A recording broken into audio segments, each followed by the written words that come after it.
Okay, so here we have a question for a progressive wave. State what is meant by its period. So when they say period, they're actually referring to something that you might also know as time period.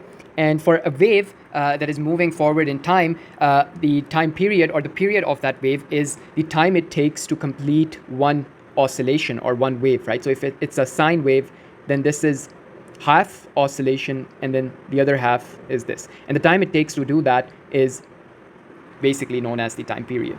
So the time period is defined as the time taken to complete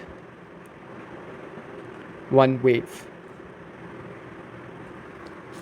Right. So the next part says that state the principle of superposition.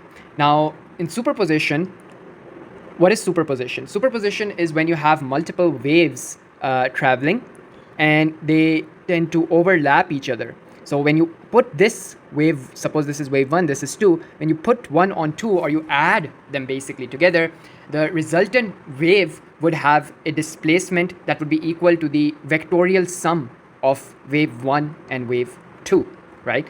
So it could look something like this. Now, so you can define the principle of superposition as when multiple waves overlap at a point, that's when the resultant displacement is equal to the vector sum of individual waves. Right? Or individual wave displacements, basically. All right. So part C says that the electromagnetic waves of wavelength 0.040 meters are emitted in phase from two sources, X and Y. So here we have two sources, X and Y, and the waves are emitted from them. And here we have a detector sitting on this line of Z, and they're traveling in vacuum. So this arrangement is shown. The distance from Y to Z is 1.24 meters, while from X to Z it's 1.380 meters. A detector moves along a path that is parallel to line XY. As you can see, this one, a pattern of intensity of maxima and minima is detected. So you would have something like this detected, right? So this is a pattern of minima and maxima of the wave. It would be something like this. Again, this is not accurate. The distance xz is 1.380 and yz is 1.240. State the name of the region of electromagnetic spectrum that contains the wave xy. What region of electromagnetic spectrum contains these two waves x and y? That is straightforward because they have told you the electromagnetic waves of wavelength 0.40 meters. Now, this in 10 raised to powers is 10 raised to power minus 2, right? 4 into 10 raised to power minus 2 meters, which is this 10 raised to power 2 order belongs to a region of microwaves. So the region of electromagnetic spectrum for X and Y is microwave region. Right. Now, the next part says calculate the period in picoseconds of the waves. So pico, first of all, is the prefix 10 raised to power minus 12. Now we have to compute the period of these waves.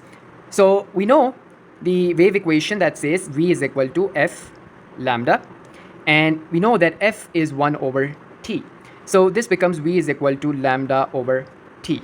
Now, it is an electromagnetic wave, which means that this should be the speed of any electromagnetic wave, or usually called the speed of light, and that's 3.0 into 10 raised to power 8 in meters per second.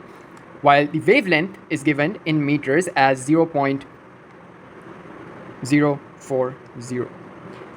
So this is in meters, and here we have the time period. Now you have to compute the time period, so you solve this equation for time period, and you get 133 into 10 raised to power minus 2, and then you can you multiply this thing with, you get 10 raised to power minus 10, and this now becomes 133 into 10 raised to power minus 12.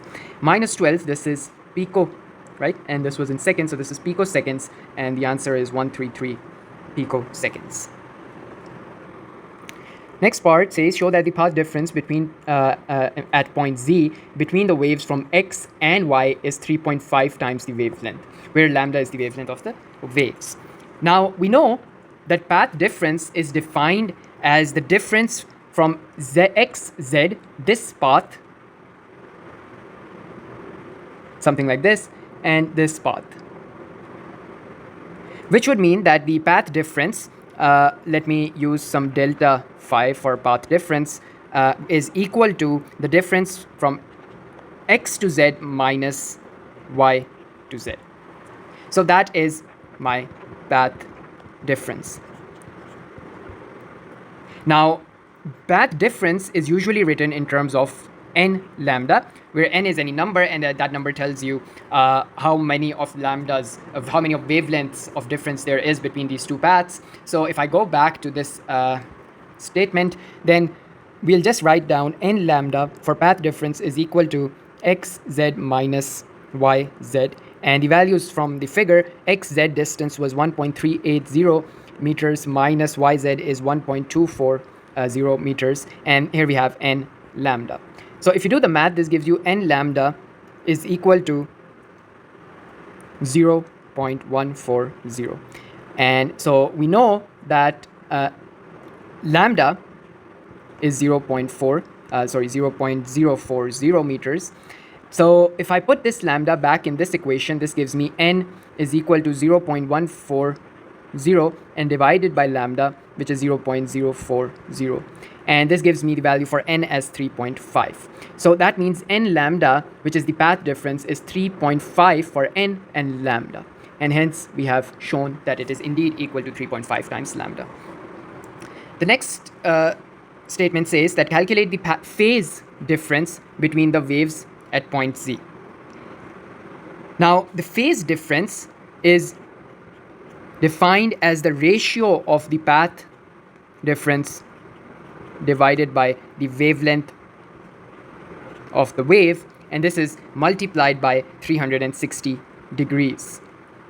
So because the phase difference is all measured in degrees, so this would give you the path difference as 3.5 lambda divided by lambda into 360 degrees. So lambda cancels out, and this gives you 1260 degrees.